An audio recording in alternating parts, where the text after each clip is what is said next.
Dear students, আজ আবার একটা গুরুত্বপূর্ণ বিষয় নিয়ে তোমাদের সামনে এসে পড়েছি।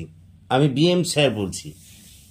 এর আগের ক্লাসে তোমরা মনে করতে পারো আমি কিভাবে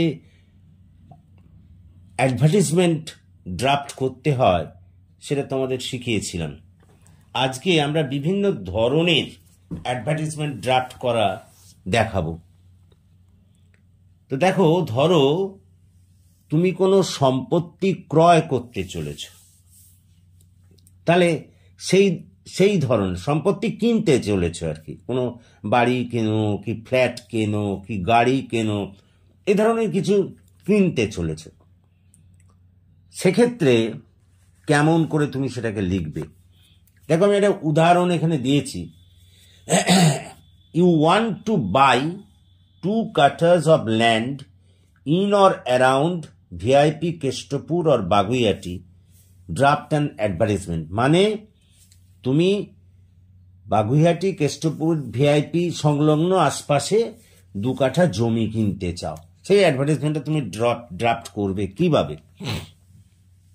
দেখো, যখনই তুমি কিনতে যাচ্ছ তখনই কিন্তু তোমাকে একটা ওয়ান্টেড লিখতে হবে। তুমি যখন কোনো কিছু যদি মনে করো বাড়ি কেনো, তাহলে wanted to buy a house. যদি জায়গা কেনো, wanted to a few cutters of land.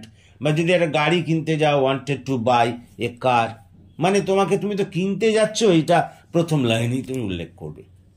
দেখো, আমি এখানে বলেছি wanted to buy 2 cutters of vacant land on VIP road near Kestopur আর বাগুইহাটি। একদম এক লাইনের মধ্যে তুমি কিন্তু সব বলে দিলে যে কেষ্টপুর ও বাগুইহাটির ভিআইপি রোড সংলগ্ন তুমি 2 কাঠা জমি কিনতে চাও। এবার ওইটাই তোমাকে ল্যান্ডটা কেমন হবে তোমাকে একটু বলে নিতে হবে। দেখো, তাই বলেছি আমি, the land should be free from legal troubles. মানে কোনো আইনি ঝামেলা ওই ল্যান্ডে থাকবে না। And the valuation should be within ₹1 lakh। এবং ওই 2 কাঠা জমির দাম 1 লাখের বেশি হবে না। Only real owner contact with me within 1 week in the following phone number. হ্যাঁ, কেবলমাত্র যারা প্রকৃত মানে জমির মালিক তারাই আমার সঙ্গে যোগাযোগ করুন 1 সপ্তাহের মধ্যে এই নাম্বারে। বলে তুমি একটা নাম্বার দিয়ে দিলে, তোমার নাম্বারটা। তার মানে তুমি এটা বলতে চাইলে যে আমি ভিআইপি রোড, কেষ্টপুর ও বাগুইহাটি সংলগ্ন 2 কাঠা জমি কিনতে চাই।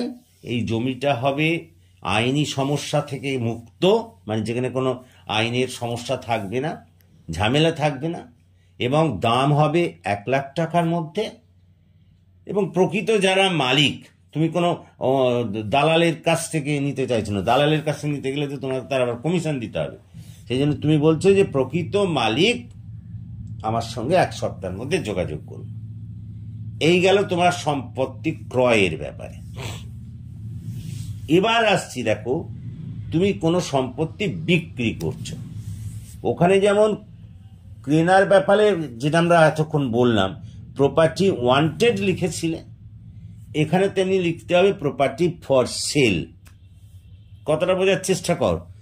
তাহলে তুমি যখন সম্পত্তি ক্রয় করবে তখন বলবে প্রপার্টি ওয়ান্টেড, আর যখন তুমি বিক্রি করবে তখন প্রপার্টি ফর সেল। এটা কিন্তু তোমার হেডলাইনের মধ্যে থাকবে, টাইটেল। তো দেখো, এই 2 নম্বরের এটা আমি কি বলছি, a 3 BHK fully furnished flat with AC মানে এসি আছে, সাউথ ফেসিং দক্ষিণমুখী, covered area 1500 square feet, attached bath সঙ্গে বাথরুম আছে, lift, garage space and caretaker facilities available near BD market for sale. দেখো, তার মানে বিডি মার্কেটের কাছে 3 BHK 3 কামরার একটা ফার্নিশড ফ্ল্যাট, যার মধ্যে এসি আছে, যেটা দক্ষিণমুখী, 1500 স্কোয়ার ফিট জুড়ে যে জায়গা, গ্যারেজ স্পেস আছে এবং কেয়ারটেকার ফেসিলিটিও পাবে, সেটা বিক্রি আছে। বোঝো, সেটা বিক্রি আছে মানে তুমি সেটা বিক্রি করতে চাও। এবার কন্ট্যাক্ট ইমিডিয়েটলি বলে তোমার নাম্বারটা দিয়ে দিলে। দেখো, আগে তুমি ওয়ান্টেড টু বাই করতে চাইছিলে, এখন ওয়ান্টেড টু সেল। কতটা বোঝার চেষ্টা করো। Wanted to sell a 3 BHK fully furnished flat. আমি বারবার বলছি, যখন তুমি সম্পত্তি ক্রয় করবে তখন তুমি প্রথমেই লিখবে ওয়ান্টেড টু বাই, আর যখন তুমি সেল করবে তখন লিখবে ওয়ান্টেড টু সেল। দেখো, আমরা তাই বলেছি যে wanted to sell a 3 BHK fully furnished flat. এরপরে আসছি, দেখো, কর্মখালি, মানে কোনো প্রতিষ্ঠানে কাজ আছে, তারা লোক খুঁজছে, এরকম একটা। যদি ধরো কোনো একটা প্রতিষ্ঠানে, স্কুলও হতে পারে, কোনো অফিসও হতে পারে, তাদের কর্মচারীর খালি আছে, মানে জায়গা পোস্ট আছে, তারা লোক নেওয়ার জন্য অ্যাপ্লিকেশন দিচ্ছে, এই যে অ্যাডভার্টাইজমেন্ট করছে, লোক নেবে তারা তাদের ওই পদগুলোতে। দেখো, আমি তার একটা উদাহরণ দিচ্ছি। An English medium school wants to recruit an English teacher, draft an advertisement in this regard. মানে একটা ইংলিশ মিডিয়াম স্কুল, তারা দক্ষ ইংরেজি শিক্ষক নিয়োগ করতে চায়, এ বিষয়ে একটা অ্যাডভার্টাইজমেন্ট লেখো। তার মানে কি, তাদের স্কুলে খালি পোস্ট আছে, তারা নিয়োগ করতে চাইছে একজন টিচার। তাহলে দেখো, এখানে তুমি কি লিখবে, এখানে অ্যাডভার্টাইজমেন্টটা কেমন হবে, তখন তো তার চাইছে নিয়োগ করতে, তাই তো। তাহলে wanted an experienced an expert English teacher, ওই যে স্কুল আর কি, তারা লিখছে যে আমাদের এরকম একজন দক্ষ শিক্ষক চাই ফর দ্য সেকেন্ডারি সেকশন, তাদের ওই সেকেন্ডারি সেকশনে পড়ানোর জন্যে, ইন সাউথ ক্যালকাটা, দক্ষিণ কলকাতায়। Candidates must have BEd degree. দেখো, ডিগ্রিটা বলে দিল কি থাকতে হবে, বিএড ডিগ্রি থাকবে, উইথ সাউন্ড একাডেমিক্যাল রেকর্ড, এবং ভালো পড়াশোনার রেকর্ড থাকতে হবে। মাস্টারমশাইগিরি করতে যাচ্ছে, পড়াশোনার রেকর্ড তো ভালো হতেই হবে। Send biodata school@gmail.com। তোমার এটা দিয়ে দিলে ইমেল নাম্বারটা, সেই ইমেল নাম্বারে যদি তাদের প্রয়োজন হয় তোমাকে ডেকে নেবে। কথাটা বোঝো, এটা দেখাচ্ছি কর্ম খালি আছে, তারা চাইছে লোক, সেই অ্যাডভার্টাইজমেন্টটা কেমন হবে।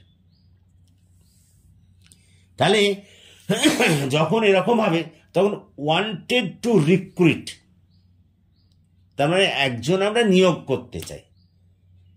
এবার আসো আমরা দেখি কর্মপ্রার্থী, মানে তুমি পাশ করে বসে আছো, চাকরি নেই, তুমি কিভাবে করবে, একটা অ্যাড দেবে। কথাটা বোঝো। আগেরটা বললাম যে কোনো প্রতিষ্ঠানের তাদের পদ আছে, মানে কর্ম আছে, তারা লোক খুঁজছে। এবার তুমি চাকরি করতে চাও, তুমি কিরকম ভাবে অ্যাডভার্টাইজমেন্টে করবে। তার মানে তুমি ওয়ান্টেড এ জব, তাই তো, তুমি তো জব চাইছো। Wanted a job, past MA in English. দেখো, ওখানে ওয়ান্টেড টু রিক্রুট, ওরা নিয়োগ করতে চাইছিল, তাই তুমি ওয়ান্টেড টু রিক্রুট লিখেছো। এখানে আবার ওয়ান্টেড এ জব, মানে তুমি একটা জব চাইছো, যেটা মোদ্দা কথা সেটা আগে বলবে। দেখো, একেবারে 1 নম্বরটা দেখো, তুমি সম্পত্তি ক্রয় করতে চেয়েছিলে, ওই জন্য প্রথমেই বলে দিয়েছিলে ওয়ান্টেড টু বাই। তারপরে দেখো, বিক্রি করতে চাইলে, তার জন্য তুমি প্রথমেই বললে ওয়ান্টেড টু সেল। তারপরে তুমি নিয়োগ করতে চাইলে ওয়ান্টেড টু রিক্রুট, আর তারপরে এখন আবার কোনো জায়গায় চাকরি করতে চাইছো, তাই ওয়ান্টেড এ জব। লক্ষ্য করো, তাহলে এই লাস্টেরটা যেখানে তুমি চাকরি করতে চাইছো, মানে চাকরির অ্যাপ্লিকেশন করতে চাইছো, সেখানে লিখবে wanted a job, past MA in English from Calcutta university in the year 2023, wants a job starting from teaching to clerical with suitable terms and condition. Contact number বলে তুমি কন্ট্যাক্ট নাম্বার দিয়ে দিলে। ক্লিয়ার? এই হচ্ছে আমাদের আজকের ছিল। আশা করি তোমরা বুঝতে পেরেছ, এবং যদি তোমরা বুঝতে পারো তাহলে এই ক্লাসটিকে তোমরা ফলো করো এবং আমার এটিকে সাবস্ক্রাইব করো, আমার পাশে থাকো, যাতে আমরা বিষয়টাকে আরও এগিয়ে নিয়ে যেতে পারি। Thank you for watching and listening. Please comment, share and subscribe my channel.